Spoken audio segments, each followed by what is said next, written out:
Harry Potter and the True Story Rewrite. By J.K.W.M.P. White Rowling. Chapter the First. The Boy Who Existed.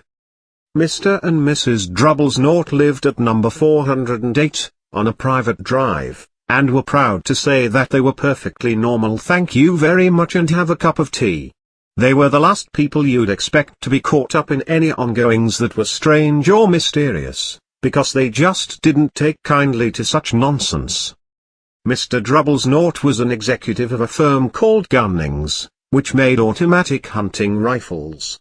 He was a big, beefy man with hardly any neck, huge hands and a very large. Well, let's not go there.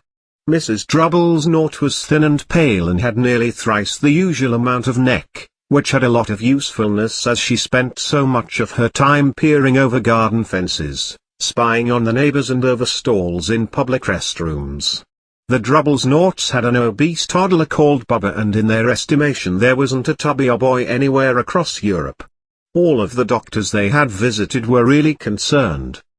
The Drubblesnorts had everything they ever wanted, however, but they also withheld confidential information about their family, and their greatest fear was that somebody would uncover their secrets.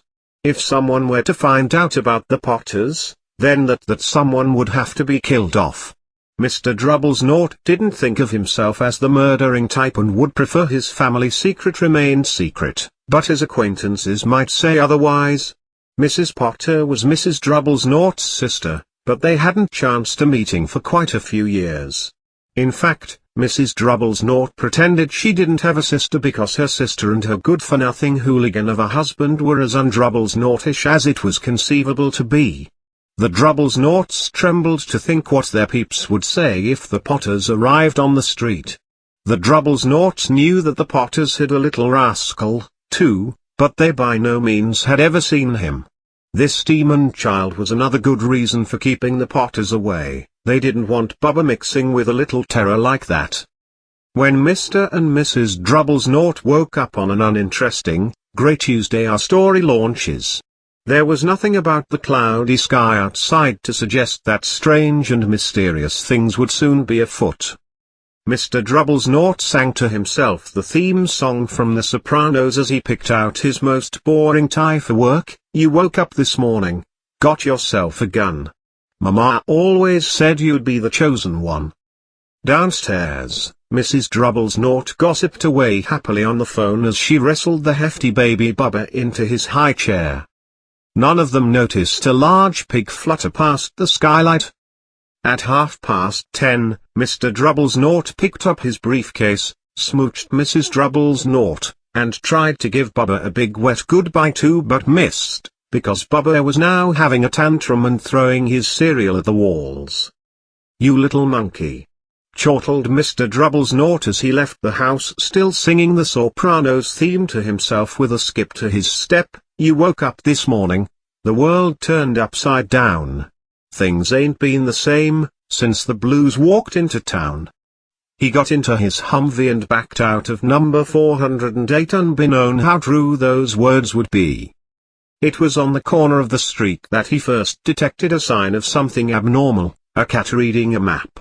For a second, Mr. Drubblesnort didn't realize what he had seen. Then he jerked his head out the window to look back behind him now. There was a tabby cat standing on the corner of his private drive, but there wasn't a map in sight. Were his eyes playing tricks on him, as they do tend to do more often than he would like? It must have been a deception of the light, he thought. Mr. Drubblesnort blinked and continued to stare at the cat behind him. It stared back. Just then, bam! Mr. Drubblesnort had smashed into a stopped car in front of him, completely crunching the trunk like an aluminium can.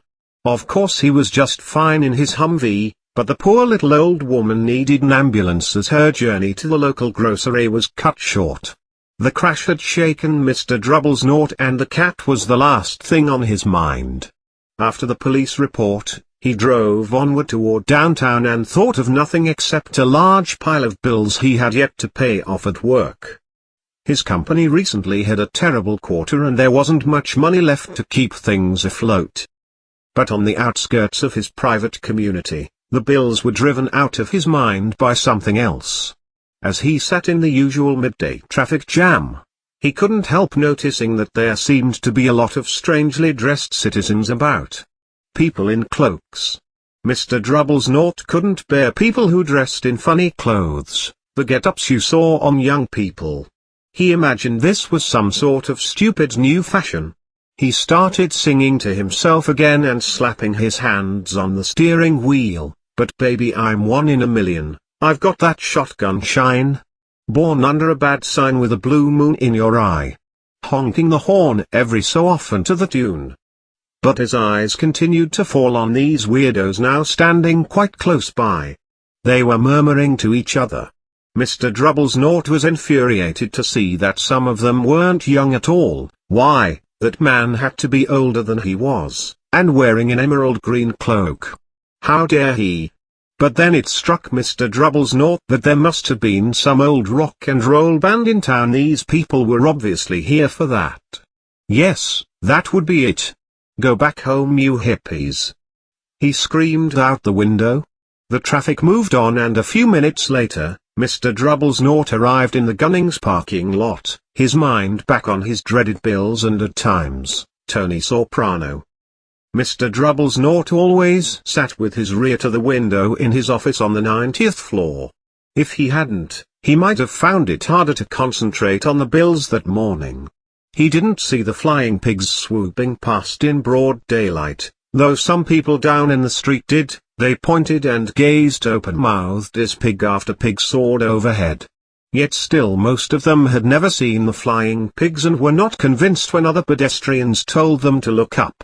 Mr. Drubblesnort, however, had a perfectly normal, pig-free morning. He fired 5 different people, he made several important telephone calls and shouted at his secretary when he ran out of coffee. He was in a very good mood until lunchtime, when he thought he'd stretch his legs and walk across the street to buy himself a super-sized deluxe combo meal from his favorite fast food eatery. He'd forgotten all about the people in cloaks until he passed a cluster of them. He eyed them crossly as he passed. He didn't know why, but they made him uncomfortable. These hooligans were whispering to each other, too, and he couldn't see a single band name.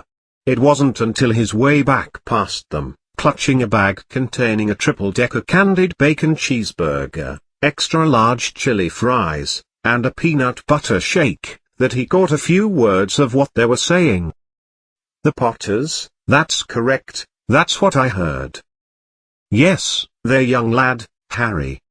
Mr. Drubblesnort grabbed his heart. Was he having a heart attack? Fear flooded him. And then blackness. He awoke an hour later to paramedics reviving him on the sidewalk. Once he became alert, he got up and dashed back across the road, hurried up to his office, snapped at his secretary not to disturb him, seized his telephone, and had almost finished dialing his home number when he realized he had left his lunch on the sidewalk. He put the receiver back down and twirled his mustache, thinking, no, he wasn't going to go back for it. Now, should he ring up his wife? Potter wasn't such an atypical name. He was sure there were lots of people called Potter who had a son called Harry. Come to think of it, he wasn't even sure what his nephew's name was. He'd never even seen the boy. It might have been Harvey. Or Hussein. There was no point in worrying Mrs. Drubblesnort, she always got so upset at any mention of her sister. He didn't blame her, if he'd had a sister like that. But all the same, all those individuals in cloaks.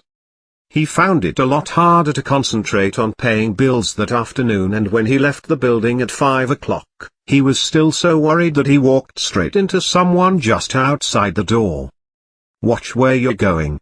He crouched, as the tiny old man stumbled backwards and fell with his head smacking the pavement. Mr. Drubblesnort just then realized that the man was wearing a violet cloak. He didn't seem at all upset for being knocked to the ground, even when blood started trickling down the right side of his head. On the contrary, his blood-soaked face split into a wide smirk and he said in a squeaky voice, "My apologizes, my dear sir, for nothing could stand in my way today. Rejoice, for you know perfectly well who I'm talking about has had his last birthday. Even moles like yourself should be celebrating this happy new holiday." And then the old man hugged Mr. Drubblesnort around the middle, kissed him on the mouth and walked off. Mr. Drubblesnort stood rooted to the spot. He had just been manhandled by a complete stranger. He also thought he had been called a mole, whatever that was. He was rattled, confused. He hurried to his Hummer and set off for home, hoping that the senile old man was suffering from a concussion. Hoping he was imagining things, which he had never hoped before, because he didn't approve of imagination. As he pulled into the driveway of number 408, the first thing he saw, and it didn't improve his mood, was that tabby cat he'd spotted earlier that morning. It was now sitting on his mailbox. He was sure it was the same one, it had the same markings around its eyes. "Shoo!" said Mr. Drubblesnort loudly. The cat didn't move. It just gave him a stern look. Was this normal cat behavior? Mr. Drubblesnort wondered. He then picked up the newspaper lying on the driveway and swatted at the cat until it finally jumped off and scampered across the street. "That'll teach you," he thought. Trying to pull himself together, he let himself into the house. He was still determined not to mention anything to his wife. Mrs. Drubblesnort had had a nice, normal day.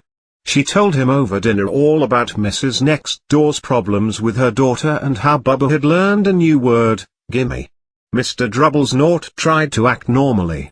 When Bubba had been put to bed, he went into the living room in time to catch the last report on the evening news. And finally, we've received several reports of flying pigs in the area today. Although pigs normally reside on farms and don't have wings, there have been hundreds of sightings of these flying pigs in every direction since sunrise. Experts are unable to explain what these so-called flying pigs in the sky could be. The newscaster did not sound convinced that he believed this report, but allowed himself a grin. It is quite mysterious. But until there's an explanation, I guess Anne, you'll have to fulfill your promise and go out with me for a drink. He looked over to his fellow co-anchor while Anne looked back in disgust. And now, over to Jim McGuffin with the weather. Going to be any more pig storms tonight, Jim? Mr. Drubblesnort grabbed both sides of his armchair, frozen. Flying pigs? Bothersome cats? Mysterious people in cloaks all over the place? And murmurs about the Potters. Mrs. Drubblesnort came into the living room carrying 2 cans of beer and tossed one to Mr. Drubblesnort. It was no good. He'd have to say something to her, and thought it best if she were drunk first. He cleared his throat nervously as he opened his 8th one later in the evening. Petunia, dear, you haven't heard from your sister lately, have you?" As he had expected, Mrs. Drubblesnort looked shocked and angry. After all, they normally pretended she didn't have a sister. "No," she said bitterly. "Why?" "Funny stuff on the news," Mr. Drubblesnort mumbled. "Pigs. Flying around. And there were a lot of funny-looking people in town today."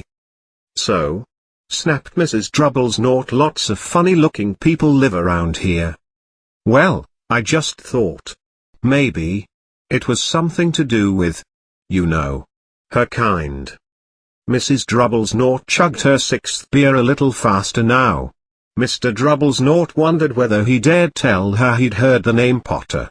He decided he didn't dare, she's not drunk enough yet. Instead he said, as casually as he could, "Their youngster, he'd be about Bubba's age now, wouldn't he?" "I suppose so," said Mrs. Drubblesnort with a hiccup. "What's his name again? Howard, isn't it?" "Harry. Nasty, awful name if you ask me." "Oh, yes," said Mr. Drubblesnort, his heart sinking horribly. "Yes, I quite agree." He didn't say another word on the subject as they went upstairs to bed. While Mrs. Drubblesnort was in the bathroom, Mr. Drubblesnort crept to the bedroom window and peered down into his front yard. The cat was back on his mailbox. It was staring down the Drubblesnaught's private drive as though it were waiting for something. Was he imagining things?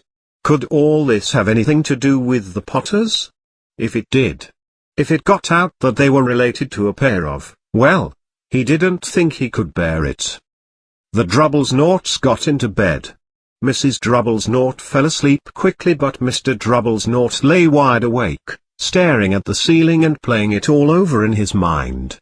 His final, comforting contemplation prior to falling asleep was that even if the Potters were caught up in all this nonsense going on, there was no reason for them to come in the vicinity of him and Mrs. Drubblesnaught. The Potters knew very well what he and Petunia thought about them and their kind. He couldn't see how he and Petunia could get mixed up in anything that might be going on. He yawned and turned over. It couldn't affect them. Oh, how very wrong he was.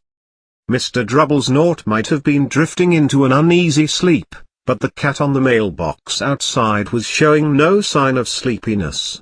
It was sitting as still as a statue, its eyes fixed unblinkingly on the far corner of the Drubblesnaught's private drive.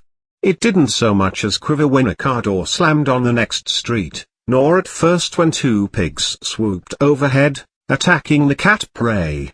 In fact, it was nearly midnight before the cat moved to go to the bathroom on the Drubblesnaught's flower bed before heading back into its fixed position on the mailbox.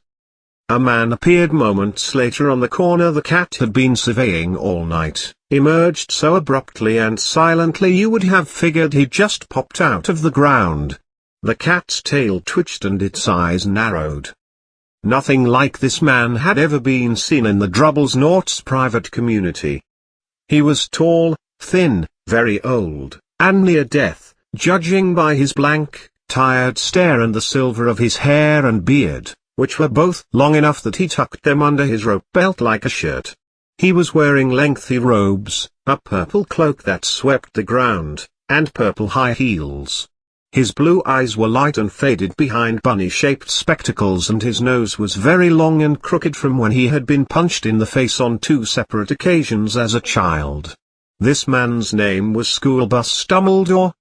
Schoolbus Dumbledore didn't seem to realize that he had just arrived on a street where everything from his name to his high heels was unwelcome.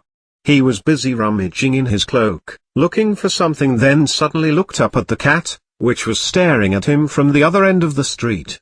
For some reason, the sight of the cat seemed to amuse him. He chuckled and muttered, "Aha! Got you." He found what he was looking for inside his cloak and pulled out a sawed-off shotgun. He cocked the barrel, aimed at the cat, and pulled the trigger. Of course, with his old eyes he wasn't a very good marksman and missed the cat by 10 yards at least. The nearest street lamp went out with a little pop. He pumped the barrel and pulled the trigger again, another lamp smashed into darkness.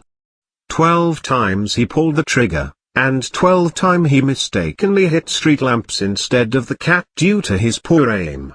By the end the only lights left on the whole street were 2 tiny pinpricks in the distance, which were the eyes of the cat still watching him. If anyone looked out of their window now, even beady-eyed Mrs. Drubblesnaught, they wouldn't be able to see anything that was happening down on the pavement. Dumbledore slipped the shotgun back inside his cloak and set off down the street toward number 408, where he sat down on the wall next to the cat with a sigh. He didn't look at it, but after a moment he spoke to it. "One of these days I'll get you, Professor Hardcastle McCormick." He turned to look at the tabby, but it had gone. Instead he was staring at a severely old-looking woman who was wearing square glasses exactly the shape of the markings the cat had had around its eyes. She, too, was wearing a cloak, an emerald one. Her hair was drawn into a tight bun. She looked distinctly ruffled. "How did you know it was me?" she asked. "My dear Professor, who said I did? I just never liked cats. I did not realize it was you until just before I sat down." "Well, I couldn't exactly watch the house all day as a human now, could I? Someone would get suspicious," said Professor Hardcastle McCormick. "All day? When you could have been celebrating. I must have stopped in on a dozen feasts and parties on my way here." Professor Hardcastle McCormick sniffed angrily. "Oh yes, everyone's celebrating, all right," she said impatiently. "You'd think they'd be a bit more careful, but no, even the moles have noticed the goings-on. It was on their news." She thumbed back at the Drubbles' North-Stark living room window. "I heard it. Flocks of flying pigs. Well, they're not completely stupid. They were bound to notice something. Flying pigs down in Kent, I'll bet that was Daedalus Diggle. He never had much sense." "You can't blame them," said Dumbledore gently. "We've had nothing to celebrate for 11 years. Except of course when Pluto was demoted from planet status, obviously." "I know that," said Professor Hardcastle McCormick irritably. "But that's no reason to lose our heads. People are being totally careless, out on the streets in broad daylight, some not even dressed, swapping rumors." She threw a sharp, sideways glance at Dumbledore. "A fine thing it would be if, on the very day you know perfectly well who I'm talking about died at last, the moles found out we've been lying to them all this time. I suppose he is really gone, school bus?" "It certainly seems so," said Dumbledore. "We had visual confirmation from one of our spies that he went into the house and never came out. We have much to be thankful for.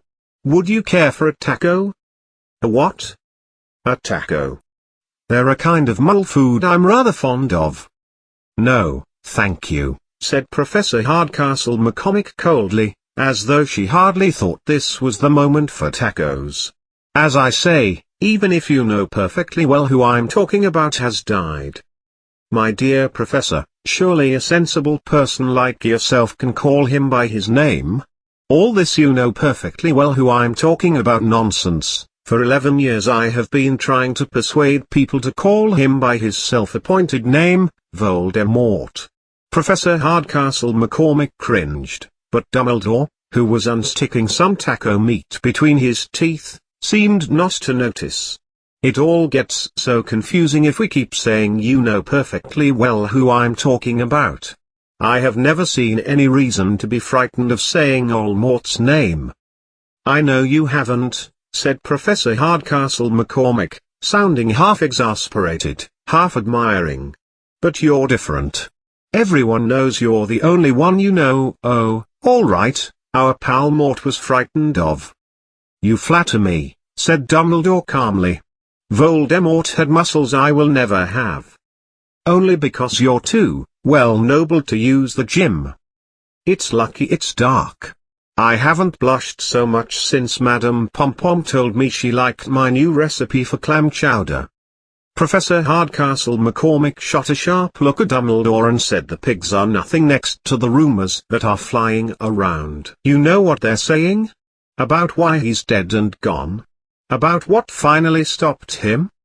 It seemed that Professor Hardcastle McCormick had reached the point she was most anxious to discuss, the real reason she had been waiting in the cold all day.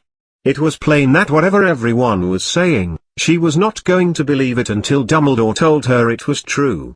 Dumbledore, however, was choosing to eat another taco and did not answer. "What they're saying," she pressed on, "is that last night Voldemort turned up in God's Hollow. He went to find the Potters. The rumor is that Lily and James Potter that they're dead." Dumbledore bowed his head. Professor Hardcastle McCormick gasped. "Lily and James. I can't believe it. I didn't want to believe it. Oh, school bus." Dumbledore reached out and patted her on the head. I know, he said heavily. Professor Hardcastle McCormick's voice trembled as she went on. "That's not all. They're saying he tried to kill the Potter's son, Harry. But he couldn't. He couldn't kill that little boy. No one knows why, or how, but they're saying that when he couldn't kill Harry Potter, Voldemort's back somehow broke, and that's why he's gone." Dumbledore nodded glumly. It's factual?" hesitated Professor Hardcastle McCormick. "After all he's done. All the people he's killed. He couldn't even kill a little defenseless baby? It's just astounding. Of all the things to stop him." But how in the name of Harry H. Potter did Harry survive?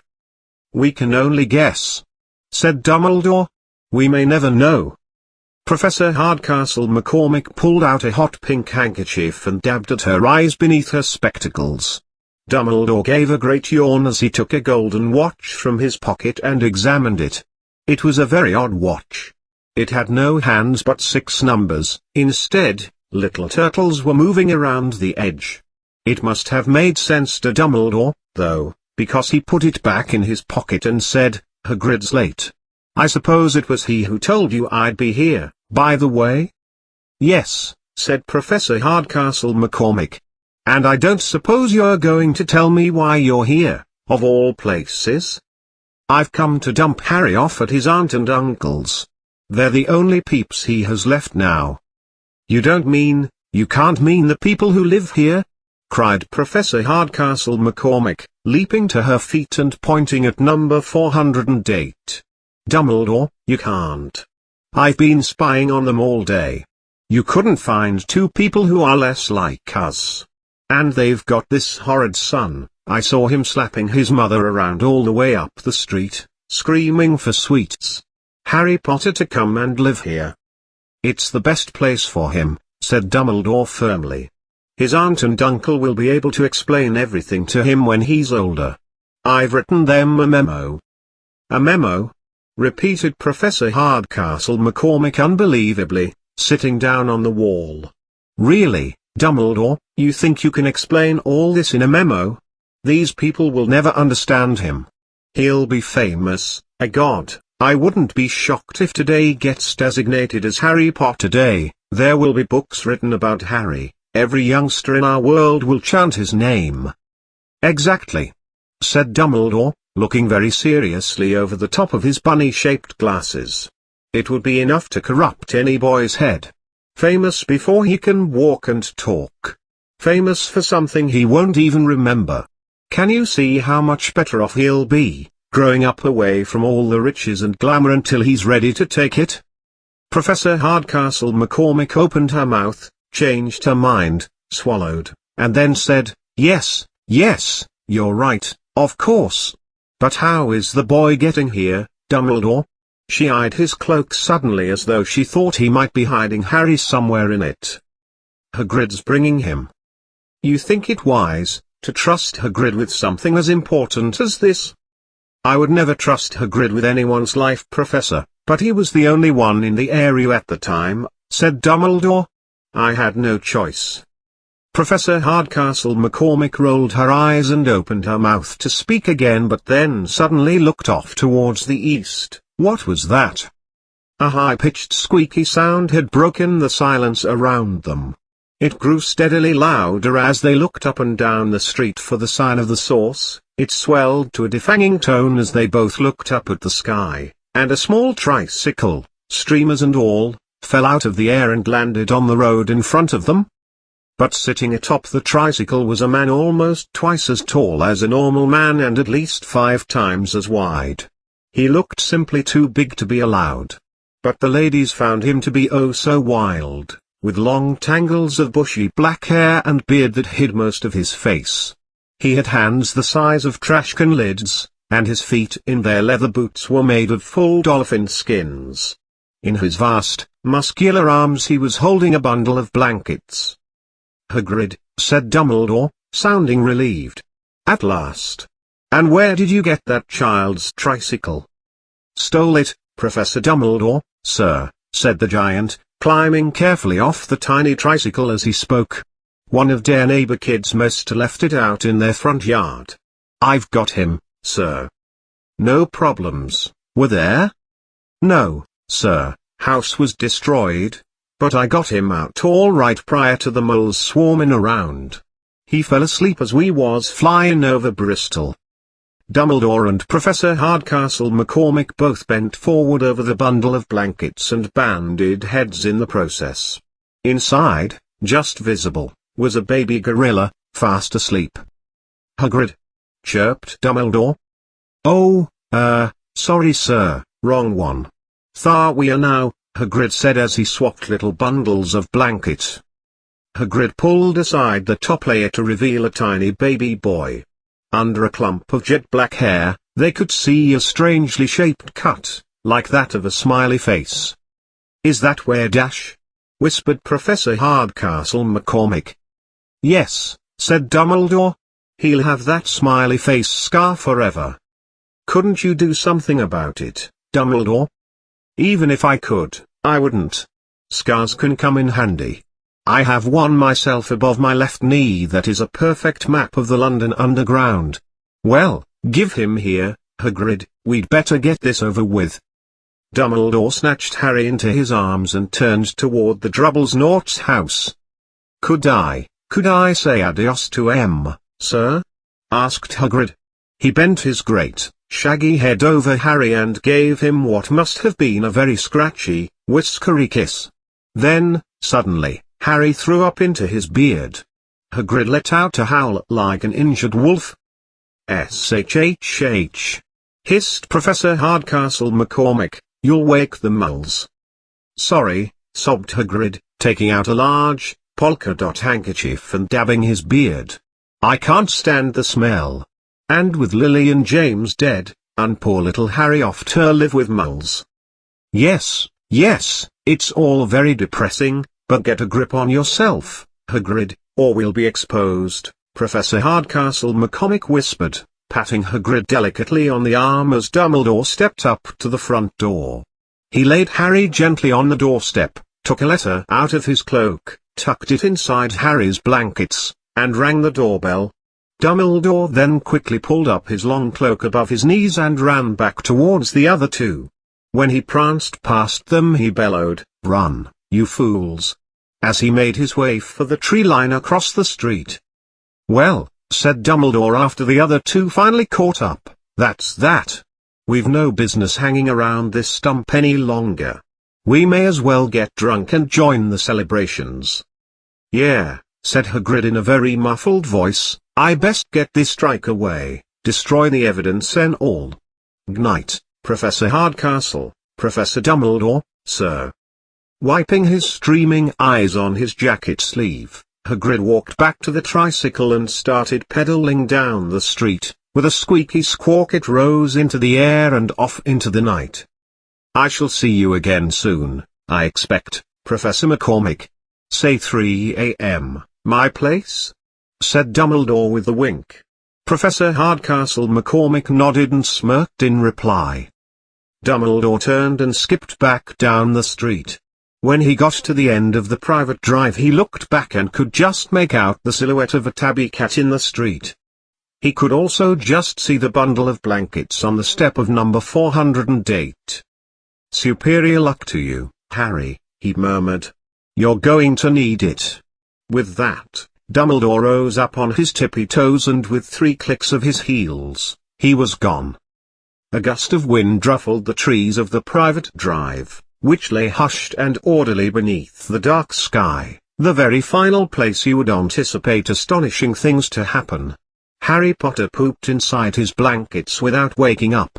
With one small hand closed on the letter beside him, he slept on, not knowing he was special, not knowing he was famous, not knowing he needed a change, not knowing he would be woken in a few hours' time when Mrs. Drubblesnort would trip over him with a scream as she opened the front door to throw out the trash, nor that he would spend the next few weeks being prodded and pinched by his cousin Bubba.